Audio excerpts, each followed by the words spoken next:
Everyone, so I will make Korean kimchi sauté, chiri sauté. So as you can see, nagpo-voice over lang ako dahil so pagod ako, di kumita ng pera sa baba. And then nag-lipstick na din ako para may konting blooming and fresh yung ever, charis. Yan, nagsasauté na ako ng a lots of onion. Dapat whole white onion ang gamitin nyo para mas masarap yung niluluto. And then, nilagay ko na din yung bacon. Yan, pinapalambot ko lang yung bacon. Kasi lambot ng puso ko. Charis. Yan. So, as you can see, nandiyan si Batuts, nag-voice over din yan siya. Nagay din ako ng paminta. Wala kaming paminta, so nagbila ko sa labas. And a pinch of salt. Yan. Hintayin ko lang na maglambot yung bacon. Then, maglalagay na din ako ng the main event here. Event is yung kimchi. So, lalagay na po ako ng kimchi and yan, sauté, shake.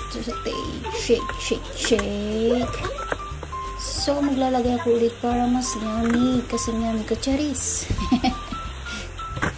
So, yan. Para mas masarap. So, takam na ako dyan. But, bring it on. Sarap na. Pag pinapalambot ko pa talaga yan. And then, maglalagay na din ako ng melted cheese. Eden cheese yung gamit ko dyan. Yung melted cheese. Kasi, yung Eden kasi, pag nilalagay mo sa mga hot, katulad ko, charis! Nagmimelt talaga yan. Wait, joke lang yun ah. And then, nilagay ko ulit ng more cheese para mas yummier, mas happier. Yan, so sarap. Yan.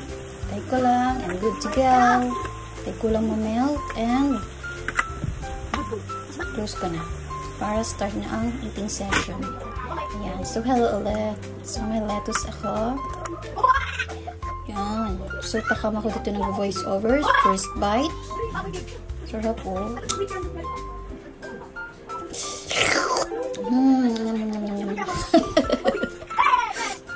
Sarap. Then, second bite. Hindi ko na inubos yung dahil syempre nag-share din ako sa mga family ko. Second bite. Syarap pa din si Akla. Oy, sumayaw pa. Third bite. ASMR. Yan.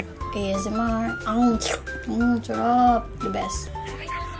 Fourth bite. Yan. Daming white onion kasi I love onion. Yan. Sarap na sarap siya ating. Then, my favorite hibiscus tea, antioxidant, anti-inflammatory, anti-cholesterol, cherries. Yan, fifth bite. Sarap. Last ko na to. Tapos i-share ko na sa family ko. Sarap. As in, sarap talaga. Try nyo. More hibiscus tea. So, bye!